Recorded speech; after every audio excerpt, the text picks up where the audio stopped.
सभी मित्रों को मेरा सादर प्रणाम है। और आज कुंडली के विश्लेषण की ही वीडियो आप लोगों को मैं साझा कर रहा हूँ। बहुत इस बीच में जो ज्वलन समस्या है वैवाहिक जीवन की, उसी से संबंधित ये वीडियो है। बहुत सारे लोगों के जाने अनजाने वैवाहिक जो जीवन है उसमें जो समस्या आ रही है, कुंडली का सूक्ष्म विश्लेषण करने पर पता चलता है। और no doubt remedies are available. तो आपको पता है कि पार्टनर का जो हाउस है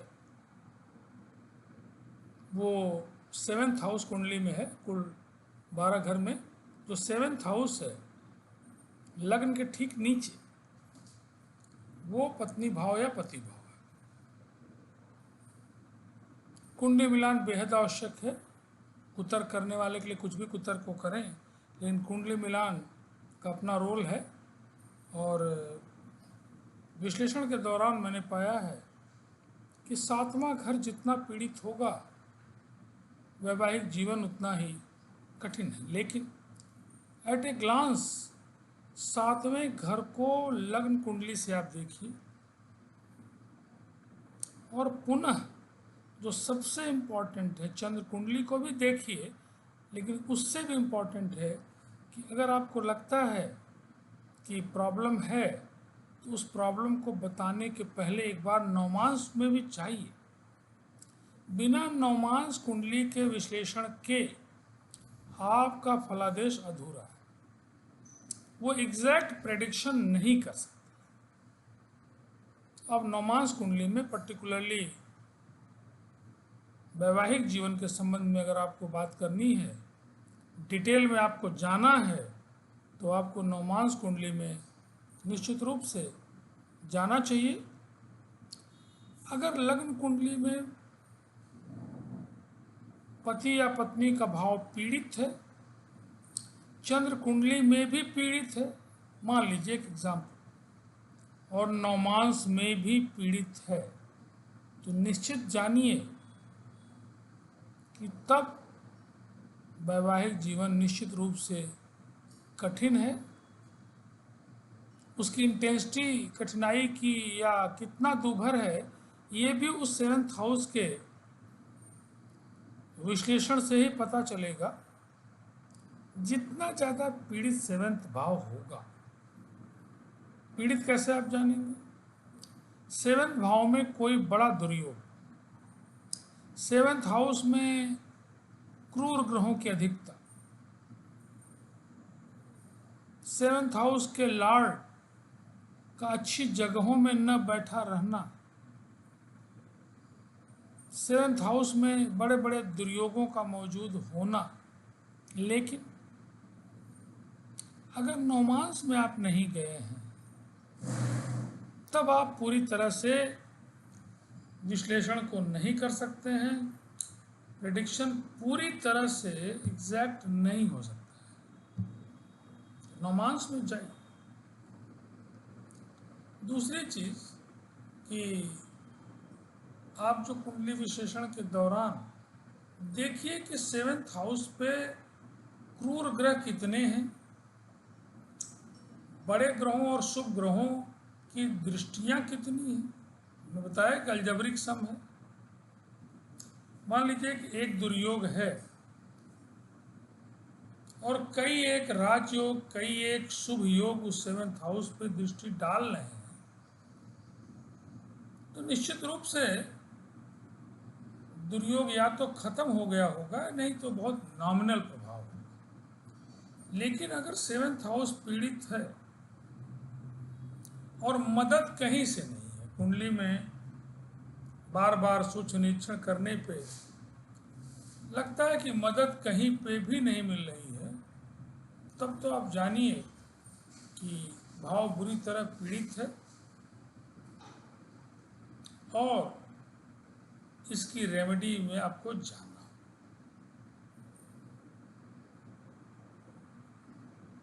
कुंडली मिलान में इसीलिए महत्व है हर एक पॉइंट का। जैसे कि आपके लग्न और आपकी पत्नी के लग्न के स्वामी कैसे हैं, मित्र हैं कि शत्रु हैं, साथ साथ उनकी राशियों के मालिक क्या हैं, मित्र हैं कि शत्रु हैं, मांगलिक नॉन मांगलिक फैक्टर अपनी जगह है ही है। तो इन सब चीज़ों को आपको देखना हो, सारी चीज़ों को आप देखने के बाद ही निर्णय लें। और रेमेडी बताते समय मेनली आप लग्न कुंडली को देखें। चंद्र कुंडली इज इक्वली इंपॉर्टेंट, मैं बार बार कहता हूं। चंद्र कुंडली का भी निरीक्षण करिए, लेकिन इन दोनों के निरीक्षण के बाद ही रिजल्ट मत बताइए। आप नौमांस को बिना विचारे अगर आपने फल कथन कहा है तो ये अधूरा है। जैसे मान लीजिए कि किसी की कुंडली में 7वें भाव में नीच के कोई ग्रह है, लेकिन नौमांस में वही ग्रह उच्च के हो जा रहे हैं। जैसे चंद्रमा है, वृश्चिक राशि में है तो नीच के आपको पता है, लेकिन आप जब नौमांस में देख रहे हैं तो चंद्रमा जहाँ 4 लिखा वहाँ पहुँच जा रहे हैं, या जहाँ 2 लिखा है वहाँ पहुँच जा रहे हैं, या तो उच्च के हो जा रहे हैं या अपने घर के हो जा रहे हैं। तब निश्चित रूप से जो अशुभता है उसकी बहुत इंटेंसिटी कम है और बहुत साधारण रेमेडी ही चाहिए। लेकिन अगर 7th हाउस में कोई नीच के ग्रह हैं, नौमांस में जाके भी वो नीच के ही ग्रह रह जाते हैं, या और भी पीड़ित हो जाते हैं, किसी के साथ हो जाते हैं, कोई बात हो जाती है, तब तो फिर आपको एक बड़े रेमेडीज की आवश्यकता है। रेमेडीज में ग्रह संबंधी पूजा भी है, ग्रह शांति है, स्टोन्स के द्वारा भी है, जप के द्वारा भी है। तो इस तरह का आपको देखना। तो मेरा यही कहना है बार बार कि विश्लेषण के दौरान खुद अगर करते हैं तो भी, और किसी से करवाते हैं तो भी जरूर ये देखिए कि क्या लग्न के साथ साथ नौमांस को भी देखा गया है या नहीं देखा गया है। अगर नहीं देखा गया है तो आप पूछ लीजिए उनसे कि सर आपने नौमांस देखा है, अगर आपको ज्ञान नहीं है तो बहुत बड़ी चीज़ है। वैवाहिक जीवन तो आप जानते हैं, उसका सुखद होना बेहद आवश्यक है। पिताजी कहते थे कि शाम को अगर अच्छा भोजन मिल गया और साथ में मधुरता बनी हुई तो दिन आपका अच्छा है, और अगर पत्नी अच्छी मिल गई या पति अच्छा मिल गया तो जीवन ही अच्छा है। तो ये कोई साधारण चीज़ नहीं है। पेयर के साथ ट्यूनिंग, पेयर के साथ जो जीवन बीतना, जो कि दोनों के 2 संस्कार अलग अलग जगहों से आए हुए हैं, उनका एक साथ एक लंबे समय के लिए रहना अपने आप में एक आश्चर्य। ऐसे में कुंडली एक बड़ा विज्ञान है। नास्तिक कुछ भी चिल्लाते रहे, नास्तिक बोलते रहे सूरज नहीं निकलता है, पश्चिम निकलता है, जो भी बोलें, उस बोलने का कोई प्रभाव न तो ज्योतिष पे है और न जो ट्रस्ट करता उसके ऊपर है। साइंटिफिक है। जैसे कुछ लोग राजनेता आप देखिए, राम काल्पनिक हैं, राम सेतु काल्पनिक है, कुछ भी अनर्गल प्रलाप करते रहते हैं। क्या इन चीज़ों से उनके महत्व को कम किया जा सका है? इसी प्रकार से नास्तिकता कुतर्क की बातें जिसको साइंटिफिक वो कहते हैं, साइंटिफिक कुछ नहीं, साइंस में छिपा हुआ वैदिक ज्ञान, साइंस की समझ कम है तो वैदिक ज्ञान आपको लग ही नहीं रहा है। साइंस को समझने के लिए भी तो तीव्र बुद्धि चाहिए, एनालिटिकल ब्रेन चाहिए, और प्रभु के अस्तित्व को ही नकार देते हैं।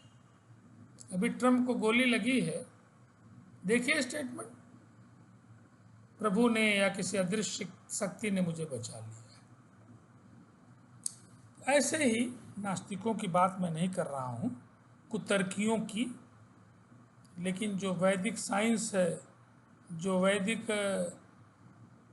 शास्त्र हैं, इसमें चाहे वो पराशर ऋषि जी हों, चाहे और बड़े ऋषि हों जो ज्योतिष पे काम करते रहे हैं, उनका एक बड़ा लंबा अनुभव, हम भाग्यशाली हैं कि उन्होंने उसको कैप्सूल के रूप में, जैसे किसी दवा कंपनी में 20 साल रिसर्च के बाद कोई दवा आई है, तमाम टेस्टिंग के बाद, और हम खरीद के खा ले रहे हैं, ठीक हो जा रहे हैं। सेम थिंग याद रखिए कि कुंडली के विश्लेषण के जो तमाम ज्ञान हैं वो बड़े बड़े ऋषियों के द्वारा दिए। आगे चल के उसको और रिफाइनमेंट करने के लिए, अच्छी दृष्टि के लिए आपकी काबिलियत है, कितना सूक्ष्म निरीक्षण आप कर रहे हैं, कितना ध्यान है आपका, कितना आपका टैलेंट है उसको देखने के लिए।